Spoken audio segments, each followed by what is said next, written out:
Hi, everyone. Welcome back to Podiatry Unfiltered. Real talk, real practice, and no filters. I'm Dr. Michele McGowan, a podiatrist in private practice for over 24 years. And today I would like to tell you a story. It's a story about a patient and a colleague, and honestly, a story about me and who I used to be. Because I used to be that guy. So I have this patient, pretty great lady, comes in with plantar fasciitis and peroneal tendonitis. Pretty classic presentation. And I talked to her about taking a medral dose pack, doing some stretching, doing some icing, wearing good support. That's like the hallmark. And I tell everybody 75% of the people get better doing those things. It's tried and true. It works for lots of people. It's that 25% that it doesn't work for that we have other options, things that are more in that regenerative or surgical space. I like to think of it as a continuum. You have your conservative things that insurance covers, you have your regenerative medicine, and then you have your surgical options. And I always explain to patients, I use surgical as like the last resort. This patient's issue was she couldn't take steroids and she couldn't take anti-inflammatories, which for regenerative medicine makes a really good patient because they don't screw up by taking that stuff. But she couldn't take those medications. So right then and there, she wants to know, well, what can you do? And I talked to her about SoftWave therapy, went over our packaging, what we do for that, how we include for her particular problem. Because everybody's treatment protocol is based on their specific problem. For somebody who has plantar fasciitis, who has some biomechanical instability causing her to overuse of peroneals because she's not stepping on the fascia that hurts. So we talked about how in her particular problem, I would do the SoftWave therapy in combination with laser if we need it to, and that we also do a custom foot orthotic.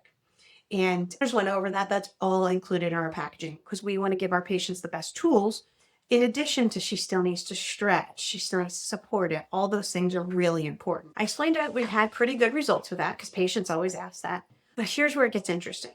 Her friend recommends that she sees an orthopedist that she sees for like her knee. New guy, actually, I've never met him.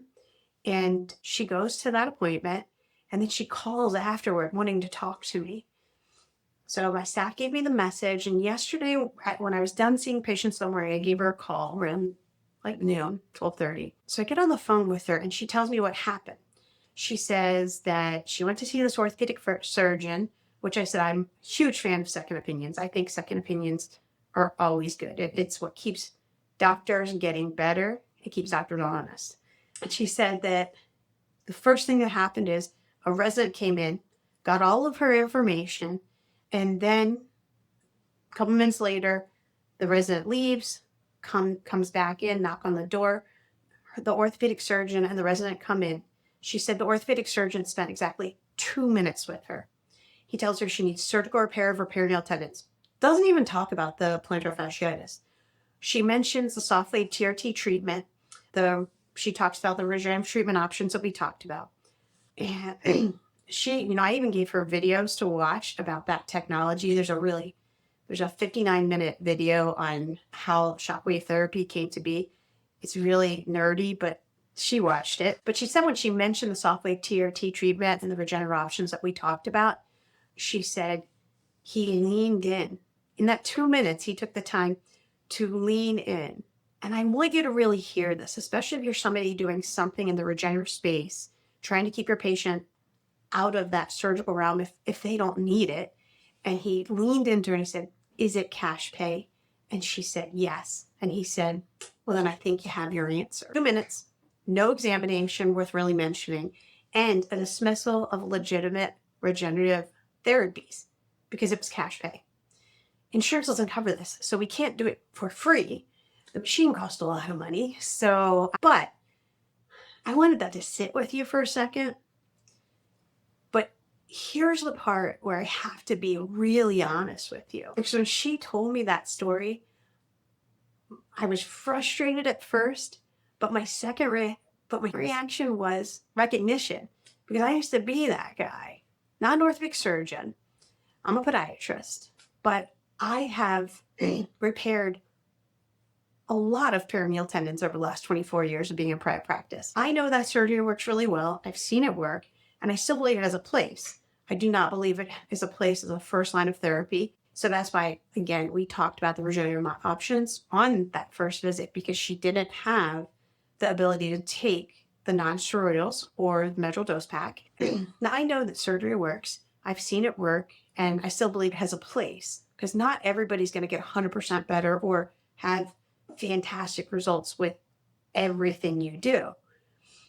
But I have to say, 3 years ago, if somebody asked me about SoftWave TRT or Shockwave therapy or regenerative medicine, I would have smiled politely and called it snake oil. So I understand where that other doctor is coming from. I also understand that other doctor most likely probably works for a hospital system or for private equity. So they don't have these things in their armamentarium. They're not in their wheelhouse, so they're not going to offer them. I would have put her in a boot. I would have had her do some icing, a boot, some physical therapy. The difference between me and that surgeon is not that he's a bad doctor. Maybe he's a great surgeon, but what I see is a doctor who just does not have the ability to either implement this into his office, or he just doesn't have the ability to do so, or he's just stopped learning. And you can never stop learning as a doctor. It's called practicing medicine for a reason, because new technology comes out all the time, especially now. It's the fastest has ever happened. I think a doctor that has one tool in his toolbox, and if it's a hammer, they're always going to see a nail, right? I was that doctor, and it took me 3 years of really digging into reading literature, attending regenerative medicine courses, and then treating the patients and seeing the outcomes and having these outcomes be so positive. That's what it took for me to understand. And actually, when you kind of hold your breath when you start to add these types of things into your practice, because until you see the outcomes, and when you start to see the outcomes of these patients not having to go to the operating room, I feel like these are options that patients deserve to know about. I think they're options that don't need to be poo-pooed because they work. So back to my patient.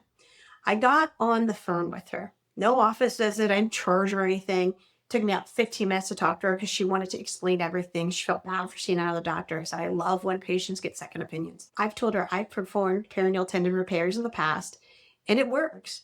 I told her I think it's a little bit of an aggressive approach, but not poo-pooing the doctor at all, because I don't believe in that either, even though I got poo-pooed on. But I just don't believe in that. I don't think that's not how medicine works. I think we have to look at all the options. I explained that every procedure has risks. I explained the recovery time after, which that doctor who spent 2 minutes with her did not explain. And then we talked about the SoftWave TRT with possible laser combination, orthotics. But I told her, I can't give you a 100% guarantee that you're going to be 100% better. Nobody can give you that in medicine. I told her what I've seen clinically and how I'm impressed by the results. My patients are doing well. And she decided to move forward with us because she said that when the only thing he mentioned surgery, and he's an orthopedic surgeon, that she felt like that she had her answer there, that he did not offer any even just regular conservative care. I'll be honest with you, I'm excited that she's going to come back. She's coming back on Monday, and not because I sold her a treatment. No, that's not it. I genuinely believe I can help this woman, and I can help her avoid surgery. And if for some reason the conservative route doesn't get her where she needs to be, surgery will still be an option. But it's not something I feel as though we should be just jumping to, especially with minor tendon stuff. And he did not address the plantar fasciitis at all. And like I said, the surgery doesn't go away. It's still an option if we need it, but you can't undo surgery. And this patient, she's a hiker. She wants to stay active. So she's willing to do our package, which is less than what she would pay for her deductible for the hospital. And it's less than what she would pay for deductible for anesthesia. But that brings me to what I want to talk to you about. We really are in an interesting moment in medicine. Podiatry fits right in there with this. Regenerative medicine is not on the fringe anymore. The technology has advanced dramatically. Like the SoftWave, the machine we use for our extracorporeal shockwave, it used to be the size of the room I'm sitting in. You had to wear headphones in the 80s and 90s. This, you don't have to do that, and it works amazing. Patient doesn't need anesthesia. There's no downtime. But patients they're investigating, they're reading, they're seeing these technologies, they're learning about shockwave, laser, PRP. different amniotic tissue that doctors are using. And we have a choice. We can be the doctor who spends 2 minutes in the room and dismisses because it's cash pay. Or even if we don't do that in our practice, we can be the doctor who understands the technology, who you can look them in the eyeballs and say, here are all of your options. Here are the risks and benefits of each. That's the doctor I want to be. That's the practice I want to run. And I'm glad, because I'm an independent podiatrist, because I'm an independent doctor, I own my own practice. I can make those decisions. So anyway, on April 8th, 8 p.m., I'm hosting a free live webinar. Dr. Henne will be attending, as well, as he is like a rock star at implementing all of these services in the office, and his results have been phenomenal as well.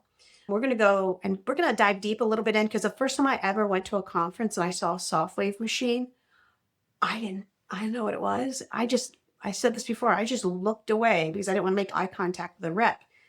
But if you're interested in learning more about this technology, we're going to go over the difference between the different Shockwave therapies. I polled on our independent podiatrist group the most common ones everybody's using between radial, focused, and SoftWave.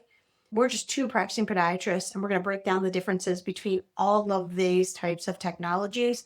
We'll go over the pros and the cons and the different protocols we've implemented, the different protocols we've learned, and we'll talk about the revenue side of it.